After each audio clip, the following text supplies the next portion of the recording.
Well, being from Jersey and performing in Jersey, it really don't matter if you're from Jersey, because everybody is real critical. You know, we the stepson of New York. We're really not respected in the music game. We're really not known as like a big state that, you know, has did anything in the music scene.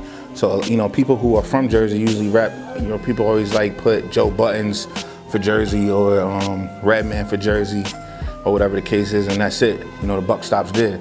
So it's pretty much like out here, it's Atlanta, the hidden hoods. Everybody think there's rappers all up and down this block right now. So I just think it's more or less how you perceive yourself in Jersey, furthermore how they receive you, because it's always gonna be a tough crowd out here, especially if you're from here, because then if you on and they not, it's like, yo, I'm nicer than him or whatever the case is. So I think as long as you represent yourself well with everybody out here, you can work with pretty much whoever you want. But you know, you're never gonna be received fully out here until you really popping and we bandwagon on, because unfortunately Jersey is a lot of like, you know, followers, you know what I'm saying? And I'm saying that and I'm from here, but I'm just keeping it 100. In Philly, everybody there and they mama rap, so of course they want to test you and see if they nicer than you. In New York, I was received really well. You know what I mean? I guess because, you know, it's a party sound and everybody's ready to party out there all the time. That's like a small version of Vegas out there to me. But you know, it depends on the crowd you in, the borough you in, the club you in, the type of music you do. You know what I'm saying? To really determine how people, you know what I mean, receive you where you at. And New York and New Jersey is so close that you kind of get that same vibe. But when I go out of town, like, you know what I mean, Chicago, LA, you know, they treat me like royalty out there, man. I love going out of state to perform. I'd rather do out of state shows any day than in-state shows. Well, when I went to Atlanta, it was vital for me then because I met Sounds, who super produces Sounds now on Everybody Project. Rihanna, he started off with Usher. You know what I mean? He did a lot of people that a lot of people don't know. He's really doing a lot. He branched this year, I think about 4 or 5 albums this year, and I was just working with him 2 months ago. So, you know, it allowed me to meet him, great people, establish my show game. I did hella shows down there in the A. And at the time that I went, it was really popping for the A. You know, you had the Franchise Boy, T.I., Jeezy was just coming up. So it was a lot of heat coming from Atlanta, you know what I'm saying? Big Boy, Outkast, all that. There was a lot of heat coming out the A, so I was in there at a vital time. But once Hurricane Katrina happened, a lot of people from New Orleans came over to Atlanta, and they got so infested with rappers and just people in general that it wasn't as comfortable to live in no more. And I kind of did as much as a Jersey nigga in Atlanta that I could do at the time, so I decided to come back home. I think the competition became greater and people's egos got larger. And you know, as the game goes on, there's more ways to network your music out.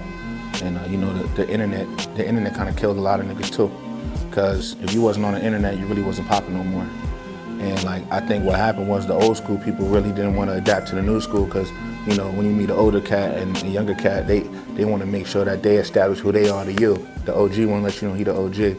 And he ain't really gonna change to your swag. He gonna expect you to change to his. But in music, it don't work like that. You know, we'll take old samples and all that and flip it and do what we gotta do, but at the same time, you know what I mean, we wanna create a new sound. We wanna be a new entity in the music, but we're gonna steal from the old styles all the time because we respect them, but there's no way that we're gonna go backwards in our music. And I think that's where a lot of people fell off at, because the 80s, 90s sound that was really popping, the youngsters and all those cats that, you know, we grew up on, you know what I mean, Onyx and all that, DMX. We loved that, but when the times changed, music changed, we changed with it, because we was the generation that changed at the same time. And if you want to stay relevant in the game, you gotta be able to put your twist on anything that's relevant right now. So I think that's what happened.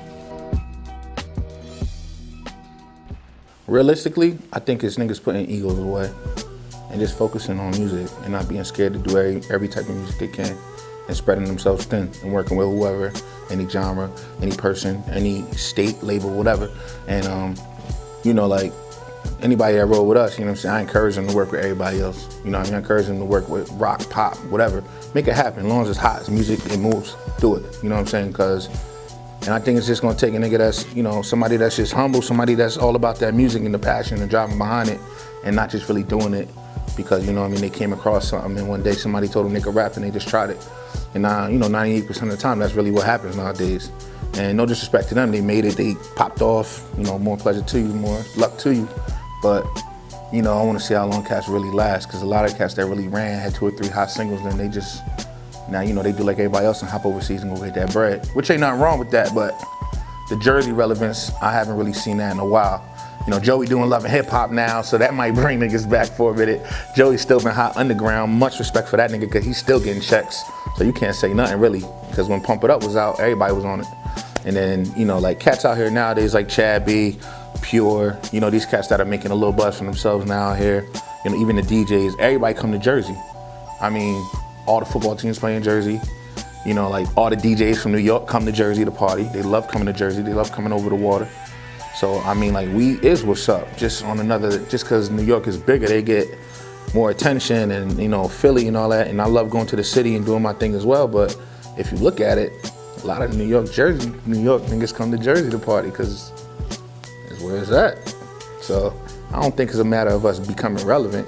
I just think it's a matter of them niggas paying homage and respect to where they be partying at. And that's it. Garden State. No, of course. Let me see here. Let me go through the Rolodex. I'm joking. Nana's hat on, red, white tee, jean vest. It's your boy David Rush, halfway the best. Gold on, but I ain't tripping on no Trinidad. Got a chick on the side, 2 babies, still bad. Drive a black whip, it be tinted out. Pretty soon I roll around with golds on my mouth. Live down south, you know I'm about it. I got homies down there that'll bang about it, but I ain't no thug though, don't get it twisted. I got rap skills, voice man, gifted. A lot of people out here that get your brain lifted, but I ain't trying to talk junk and leave your hand fitted. I'm that cool nigga, smile, fat boy fresh, one of the best, but not the one you niggas should test. I flow crazy. I tell them niggas out here to pay me, I'll leave you in the fetal like a newborn baby. Russia. Gone, nigga.